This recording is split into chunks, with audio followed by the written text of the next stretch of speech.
So welcome back friends. आज हम क्या कवर करने वाले हैं? आर्टिकल का पार्ट 2। तो चलिए शुरू करते हैं ओमिशन ऑफ आर्टिकल्स से। थर्ड, सबसे ज़्यादा इम्पॉर्टेंट कि कहाँ कहाँ आर्टिकल नहीं लगाना है, कि मतलब ए लगा दिया, एन लगा दिया, द लगा दिया, अब कहाँ छोड़ देना है। ठीक है, तो सबसे पहला रूल है कि प्रॉपर नाउन्स के पहले हम कभी भी आर्टिकल्स का इस्तेमाल नहीं करते, है ना। जैसे कि दिल्ली स्थान विशेष का नाम है, द दिल्ली बोलना अलाउड नहीं है। इंडिया, द इंडिया बोलना अलाउड नहीं है। कैपिटल के आगे द लग रहा है क्योंकि पहली बात तो ये कॉमन नाउन है और एक ही कैपिटल है इंडिया की, तो the. He is a Rohit, ये एक रोहित है, नहीं हो सकता। ठीक है। The Samsung is a good company, अभी किसी कंपनी के नाम के आगे आप द नहीं लगा सकते। अच्छा, पर्सन इज़ वेटिंग डाउनस्टेयर्स, अब यहाँ पे कोई प्रॉपर नाउन है क्या? नहीं, ये कॉमन नाउन है, यस। सिंगुलर है, यस। काउंटेबल है, यस। तो अब यहाँ आर्टिकल लगाना है, a person is waiting downstairs. ठीक है, इसके क्या एक्सेप्शंस थे? पहला यही कि जब मैं उस व्यक्ति को पर्सनली जानती नहीं थी, मैं यही बोलूँ कि कोई रोहित आपका इंतज़ार कर रहा है, तो uh Rohit is waiting for you चल जाएगा, बट उसको ही तो मैं ही तो मिला रही हूँ। ही इज़ अ रोहित बोलना मेरे पार्ट पे सही नहीं है। तो एक हो गया एक्सेप्शन, जब हम उस व्यक्ति को पर्सनली जानते ना हो। ठीक है, और दूसरा क्या हो गया? वही लता मंगेशकर वाला, कि जब किसी प्रॉपर नाउन का इस्तेमाल किसी कॉमन नाउन की तरह हो रहा हो, तो हम उसके आगे ए और द और एन जो भी है वो सेंटेंस के अकॉर्डिंग लगा सकते हैं। Simple enough. नेक्स्ट स्लाइड की तरफ बढ़ते हैं और देखते हैं आर्टिकल्स और कहाँ कहाँ नहीं लगते। राइट, हमने कहा सेकेंड रूल में कि indefinite articles are never used for uncountable nouns, मतलब ए और एन कभी भी अनकाउंटेबल नाउन्स के लिए इस्तेमाल नहीं हो सकते। तो समझने वाली बात है, क्यों? क्योंकि ए और एन दोनों का मतलब क्या होता है? वन, एक, और ये कैसी नाउन है? अनकाउंटेबल। तो जिस चीज़ को गिन ही नहीं सकते उसको एक बोल सकते हैं क्या? कतई नहीं, बिल्कुल नहीं, बर्दाश्त ही नहीं है। फिर क्या? ये तो डन एंड डस्टेड है कि यहाँ तो लगेगा ही नहीं। ठीक है, however the can be used if they are being specified in any way. कहने का मतलब कि अगर कोई अनकाउंटेबल नाउन है, नॉर्मली यूज़ हो रही है, तो कोई आर्टिकल लगाने की ज़रूरत नहीं है। पर अगर किसी तरीके से हमने क्या कर दिया? स्पेसिफाई कर दिया, स्पेसिफिकेशन कर दिया, उसे फिक्स कर दिया, डेफिनेट कर दिया, तो फिर द लग सकता है। हर केस में नहीं, कभी कभी। अब हम समझते हैं कैसे। चलिए, तो पहला एग्जाम्पल देखते हैं। The leather is used in making shoes. Leather मतलब भाई चमड़ा। हमने कहा चमड़े का इस्तेमाल शूज़ बनाने के लिए किया जाता है। अब ये लेदर कैसी नाउन है? अनकाउंटेबल। तो रूल क्या कहता है? कोई आर्टिकल मत लगाओ, कोई भी आर्टिकल मत लगाओ। सेकेंड चीज़, मैंने बोला आगरा का लेदर बहुत फेमस है भाई। अब मैंने क्या किया? इस लेदर को स्पेसिफाई कर दिया। कहाँ का लेदर? आगरा का। सब की बात नहीं कर रही, तो फिर यहाँ पे द जो है वो करेक्ट है। ठीक है, जैसे मैंने कहा द वाटर इज़ लाइफ। अब वाटर कैसी नाउन है? अनकाउंटेबल, तो ये द की कोई ज़रूरत नहीं है। वाटर इज़ लाइफ, ये करेक्ट सेंटेंस है। पर अब मैं बोलूँ the water of the Ganga is sacred. Sacred मतलब पवित्र, है ना। अब पहली बात तो ये देखिए कि गंगा था तो मैंने आगे द लगाया है। ठीक है, और दूसरी बात, हम किस पानी की बात कर रहे हैं? गंगा के पानी की। तो अब ये पानी किसी फिक्स्ड स्पेसिफाइड वे में यूज़ हो रहा है, तो यहाँ पे द चल जाएगा। Very correct. ठीक है, I am going to invest in the gold. अभी गोल्ड मतलब सोना, कैसी नाउन है?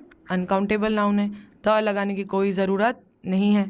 पर the gold of this ring, जो मैं अपने हाथ में पहनी हुई हूँ, is of good quality, 24 carat की है। ठीक है, तो अब मैंने उस गोल्ड को क्या किया? स्पेसिफाई कर दिया। कौन से सोने की? ये जो मेरी अंगूठी में है। तो ये भी सही हो गया। हम सब ने ये पढ़ा है, honesty is the best policy. अगर इसके आगे द लगा दूँ तो the honesty is the best policy, गलत हो गया, तो यहाँ तो नहीं लगेगा। पर नेक्स्ट देखिए, हमने कहा the honesty of this man is appreciable. मैं क्लास में आई, 10,000 रुपये कैश छोड़ के चली गई। आप में से एक व्यक्ति वापस आया और उसने मुझे पैसे दे दिए। अब मैंने कहा कि जो ईमानदारी इस व्यक्ति ने दिखाई है ना, ये बहुत काबिल तारीफ़ है।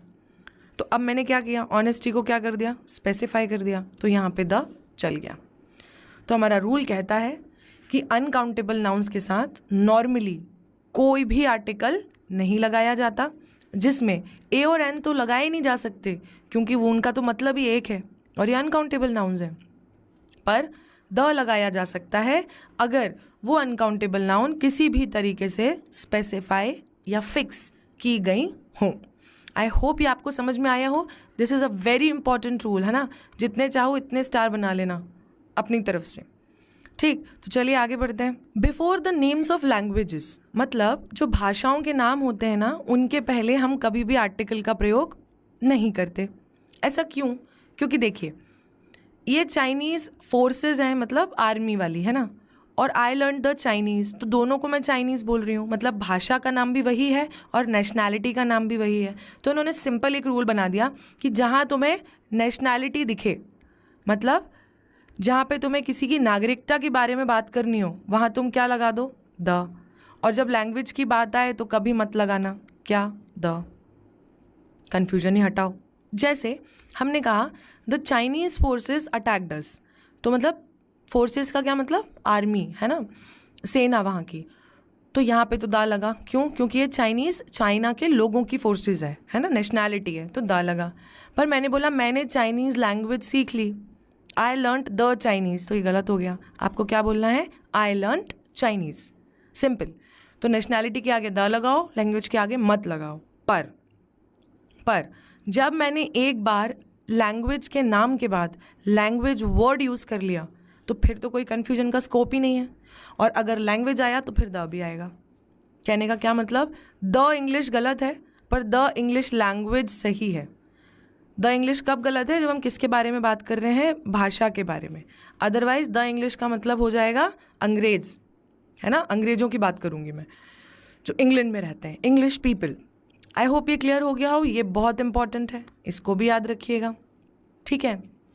फिर है फोर्थ कहता है कि कॉमन नाउन्स के पहले हम नहीं लगाते कभी क्या, द, जब उसको हमें सबसे वाइडेस्ट सेंस में यूज़ करना हो। मतलब जैसे मैंने बोला मैन, तो दुनिया में जितने मैन है ना सब पे अप्लाई हो रहा है। वाइडेस्ट सेंस का मतलब ये कि जहाँ तक ये फैलाया जा सकता है, जिसको कवर किया जा सकता है, सबको करेगा, सब पे एप्लीकेबल है, राइट। जो भी मैन है, अभी मैन का मतलब ये नहीं कि वुमन नहीं है, मैन मतलब मानव, ठीक है। जैसे मैंने लिखा द मैन इज़ मॉर्टल, कि एक दिन तो भाई सभी निपटेंगे, है ना। इमॉर्टल मतलब होता है शाश्वत, मॉर्टल मतलब जो एक दिन मरे, ठीक है। द मैन इज़ मॉर्टल, तो अब ये मैन तो सारे ही हैं, है ना, मतलब सभी मॉर्टल हैं, सभी को एक दिन मरना है, तो वाइडेस्ट सेंस में यूज़ हो रहा है, तो द नहीं आएगा, ठीक है। मैन इज़ मॉर्टल, ये करेक्ट है। The lion is carnivorous, carnivorous मतलब क्या होता है, मांसाहारी, है ना। तो एक लायन तो नहीं है, जितने लायंस हैं सबके लिए ये एप्लीकेबल है, तो यहाँ भी द नहीं आएगा, लायन इज़ कार्निवरस। समझ गए आप। फिफ्थ कहता है बिफोर मोड्स ऑफ ट्रैवल, मतलब इधर उधर जाने के लिए जो हम संसाधन यूज़ करते हैं, है ना। जैसे मैंने बोला कि आप कैसे आए, तो आपने बोला मैं तो बाय रोड आया था, किसी ने बोला मैं तो बाय एयर आई हूँ, है ना। तो आप ये समझिए कि बाय एयर होता है, बाय द एयर नहीं होता, बाय द रोड नहीं होता, बाय रोड होता है। इसमें हम द का उपयोग नहीं करेंगे, सिंपल इनफ। नेक्स्ट रूल कहता है कि स्कूल, कॉलेज, प्रिजन मतलब जेल, court, home, church, bed, hospital, market, ये जो जगह होती है ना, इन सब के आगे हम कभी भी द नहीं लगाते। मतलब I am going to the school नहीं होगा अगर मैं स्कूल जा रही हूँ तो। कब होगा, जब उनका जो पर्पज़ है, मतलब स्कूल आदमी क्यों जाता है नॉर्मली, पढ़ने के लिए, पढ़ाने के लिए। पर मान लीजिए आपकी कंप्लेंट हो गई, आपके मम्मी पापा को स्कूल जाना पड़ा, तो अब वो बोलेंगे I am going to the school.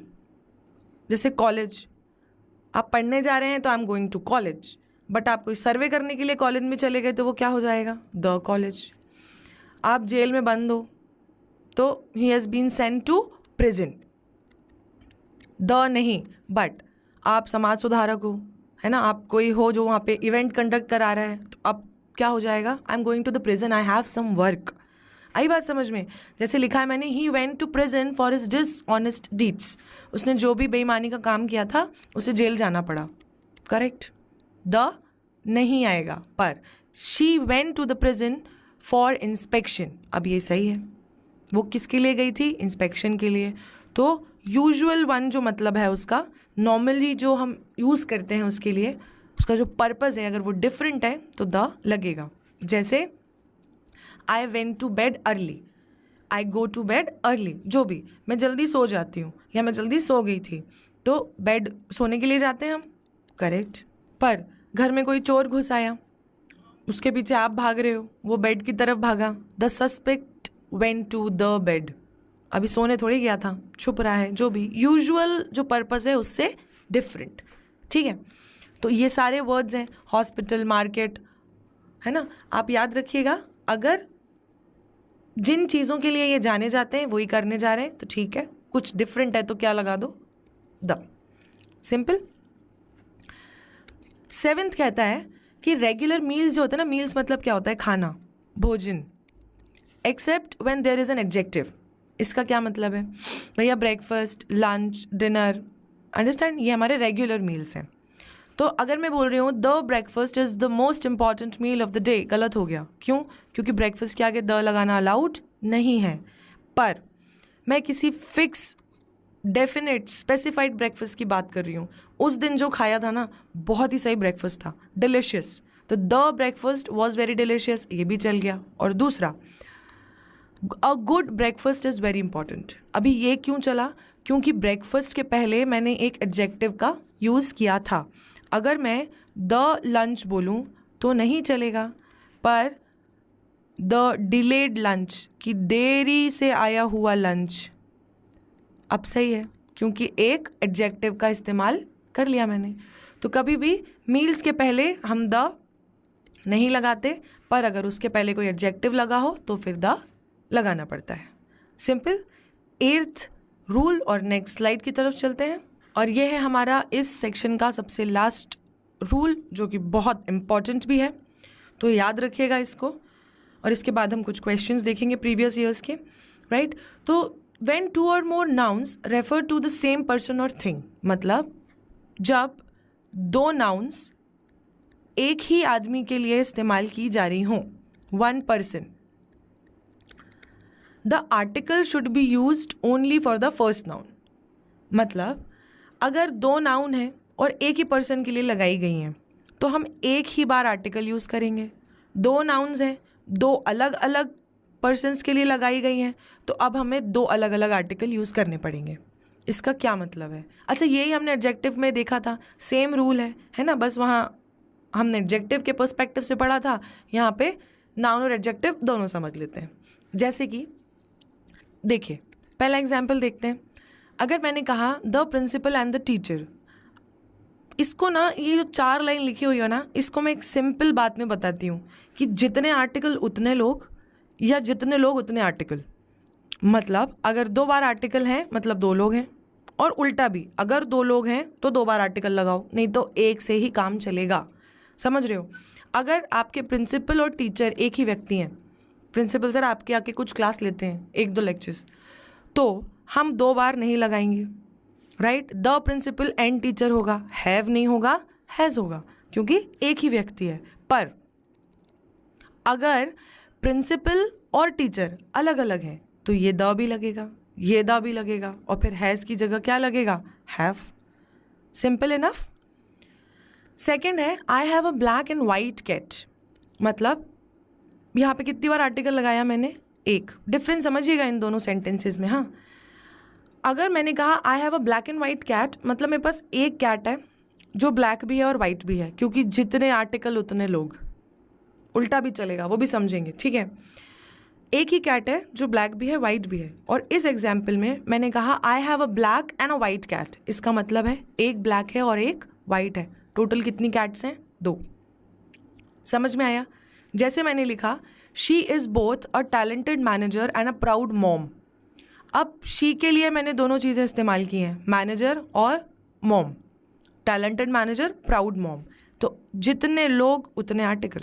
अभी हम क्या समझे, जितने आर्टिकल उतने लोग, कि एक बार लगा था तो एक कैट थी, 2 बार लगा तो 2 कैट थी। यहाँ पे कितने लोग हैं भाई, एक ही है, तो ये आर्टिकल 2 बार लगने चाहिए क्या, नहीं। तो correct sentence is she is both a talented manager and proud mom. Simple enough.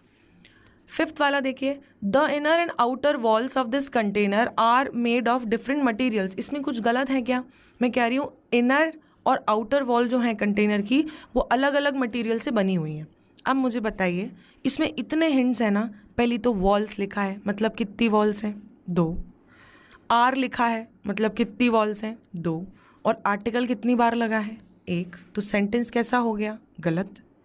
Inner के आगे द लगा है, आउटर के आगे भी द लगाना चाहिए। The inner and the outer walls of this container are made of different materials, क्योंकि हम 2 अलग अलग चीज़ों की बात कर रहे थे। Simple enough. ये लास्ट बचा हुआ है कि एक छोटा सा नोट है जो आपको ध्यान में रखना है कि हमेशा movies, theatre, cinema, office, picture, circus, station और बस स्टॉप वगैरह के आगे द लगाना ही है। I am going to the movies, है ना, I am going to the theatre, I am watching the cinema, I am going to the office, है ना। तो ये वाले जो वर्ड्स हैं आपको दिमाग में रखने पड़ेंगे कि इनके आगे you are always suppose to say the. तो यहाँ पे सारी पढ़ने और समझने की चीज़ें ख़त्म होती हैं, फिनिश होती हैं आर्टिकल से रिलेटेड। अब हमें क्या देखना है, ऐसे क्वेश्चंस जो कि प्रीवियस ईयर्स में पूछे गए हैं आर्टिकल से रिलेटेड। चलिए फर्स्ट क्वेश्चन देखते हैं। Taxi hailing ventures are significantly increasing the number of cabs that offer free wifi following success of pilot projects. पहली बात, मतलब क्या हुआ इसका कि जो टैक्सी वाले वेंचर्स हैं वो उन कैब्स का नंबर बढ़ा रहे हैं जो कि फ्री वाईफाई ऑफर कर रही थी। क्यों? क्योंकि जो शुरुआती प्रोजेक्ट्स थे उन्हें काफ़ी सफलता मिली। अगर आप ये क्वेश्चन ढूंढेंगे, बैंक पीओ 2015 में पूछा गया है, कई जगह दिखेगा कि जो ऑप्शन बी है ना वो इसका आंसर है कि द नंबर नहीं होना चाहिए। बट इस सेंटेंस में कोई गलती नहीं है, नो एरर है। ये मैंने खास मकसद के लिए इंक्लूड किया है कि जस्ट बिकॉज आपको क्वेश्चंस दिख रहे हैं फाइंड दी एरर में, इसका मतलब ये नहीं है कि आप अपनी इज्जत पे ले लें और गलती ना हो तो भी निकाल के ही दम माने। नहीं, नो एरर मार्क करने के लिए थोड़ी ज़्यादा हिम्मत लगती है, ज़्यादा कॉन्फिडेंस लगता है। क्यों? क्योंकि सच में पता होना चाहिए कि सब कुछ सही है, राइट। तो क्या करना है भाई, द नंबर ऑफ और अ नंबर ऑफ का इंट्रोडक्शन मैंने आपको नाउन में भी दिया था और सब्जेक्ट वर्ब अग्रीमेंट में भी दिया था। एक फिक्स नंबर है ना, जितनी भी कैब्स हैं एक संख्या है, उस संख्या को बढ़ाने की बात हो रही है तो द ही सही है। अ नंबर ऑफ मतलब होता है बहुत सारा, ठीक है, तो इसमें कोई गलती नहीं है। सेकेंड क्वेश्चन देखते हैं, MPSI 2017। यहाँ पे आर्टिकल्स फिल करने थे आपको ए, एन और द के लिए। So lack of communication skills is frustrating and can make blank aspiring student over sensitive. तो बताइए भाई, लैक किस चीज़ का, कम्युनिकेशन स्किल्स का। कमी, किसी पर्टिकुलर कमी की बात कर रहे हैं, वरना कमियां तो बहुत होती हैं, तो स्पेसिफिक हो गया, इसीलिए the lack of communication skills is frustrating and can make एक एस्पायरिंग स्टूडेंट को ओवर सेंसिटिव। और ये शुरू किससे हो रहा है, ए से, तो यहाँ क्या लगेगा, an. Simple enough. SBI PO 2016 में पूछा गया, थर्ड क्वेश्चन हमारा, the need to set up a good library in the locality has been in the minds of people for some time now. क्या गलती है भैया इसमें? उन्होंने बोला कि लोकेलिटी में एक गुड लाइब्रेरी सेट करने की जो ज़रूरत है वो इन लोगों के माइंड में कुछ समय से है। अब इन लोगों के माइंड में तो कोई फिक्स लोग हैं, कौन से लोग, जो उस लोकेलिटी में रहते हैं, तो फिक्स है, उसके लिए क्या लगाएंगे, द, राइट। फोर्थ क्वेश्चन देखते हैं। फोर्थ क्वेश्चन है भाई, bank PO 2017, partnership has been signed by an Indian pharmaceutical company, है ना, एक फार्मास्यूटिकल कंपनी है इंडियन, उसने पार्टनरशिप साइन की with a one from Japan in order to develop a vaccine for the chikungunya virus. Now मुझे एक बात बताइए, अ भी लिख दिया और वन भी लिख दिया, चल पाएगा क्या? अ का तो मतलब ही क्या होता है, एक या वन, तो इसकी तो कोई ज़रूरत थी नहीं। आंसर क्या है, C. Simple enough. Fifth question कहाँ पूछा गया, SSC 2019। The mathematical calculation of this problem is easier than a previous one. अब हमने एक रूल पढ़ा था कि जब दो चीज़ों में कंपैरिजन होता है या चॉइस की बात आती है, आपको कोई चीज़ चूज़ करनी होती है, तो कंपैरेटिव डिग्रीज के साथ क्या लगाते हैं आप? द। तो आपके पास दो क्वेश्चंस थे, दो सम थे, आपने बोला ये वाला उसकी अपेक्षा ज़्यादा इजी है, तो अ नहीं द। एक बात तो हो गई ये, और दूसरी जो प्रीवियस है ना, ये पोजीशन भी बता रहा है ना, तो पोजीशन के लिए तो हम हमेशा क्या लगाते हैं? द। तो दोनों रूल से अ नहीं आना चाहिए, द आना चाहिए। ठीक है। 6th, here is something pretty you can wear in party, SSC 2018। Here is something pretty you can wear in the party. ये कुछ है अच्छी चीज़ जो आप पार्टी में पहन सकते हैं। अब समझिए, या तो मैं बोलूँगी आप किसी पार्टी में पहन सकते हैं, या मैं बोलूँगी ये वाली जो पार्टी आ रही है ना उसमें पहन लेना। इन एनी केस पार्टी को अकेले लिखना तो सही नहीं है। ये ले लो भाई, कभी किसी पार्टी में पहन लेना, वो भी सही है। ये लो, इस पार्टी में पहन लेना, बट आर्टिकल की ज़रूरत तो है। करेक्ट। इसीलिए यहाँ पे डी आंसर है। Simple enough. आगे बढ़ते हैं 7th क्वेश्चन की तरफ। कहाँ पूछा गया? Bank PO 2018। Revolutionary scientists designed a multiple strategies to make the will of people discernible.